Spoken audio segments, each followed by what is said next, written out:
One thing that investors always don't understand is that it's not necessarily the best companies that have the best stocks. It's the companies whose performance beats expectations by the most. So you guys have found 3 examples of this. Ben, you've got an interesting play here. Yeah, I mean, I'm looking at Costco and Target. I mean, this is going to sound crazy. Costco is wonderful. It's consistent, both in terms of its earnings and sales and in its stock performance. It just keeps going up. The problem is, because it's gone up so much, it trades at 51 times earnings, which is a higher PE than Meta and other tech stocks.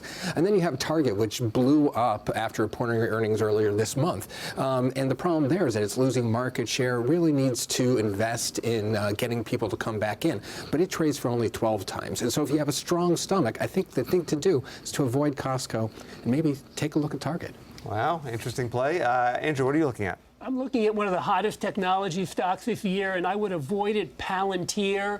It's more than tripled this year. It's become a cult stock. It's probably one of the richest software companies in the world based on valuation metrics, trading for almost for about 40 times next year's sales and for well more than 100 times earnings. There's a lot of growth and a lot of good news discounted in that stock right now around 60. I think Alphabet, which is a parent of Google, looks good at these levels, around 20 times next year's earnings. Estimates are relatively restrained. And you have the Waymo self-driving car business, which is a real hidden gem inside the company. It could be worth a few $100 billion in a few years. I think antitrust concerns are weighing on that stock, and yet as an owner, who cares, right? I'll own YouTube and Chrome and Google separately. Yeah, I think so, and I think Trump may ease up a little bit on that. Yeah, good point. Elizabeth, you may have the most contrarian pick of the group. Share yours. This is a little contrarian, yeah, or a lot. I'm looking at NVIDIA and Intel.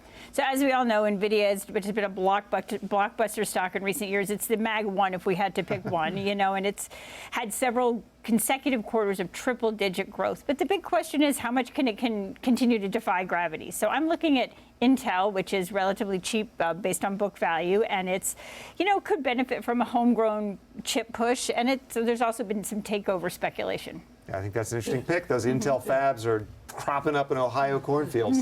All righty, thanks, guys.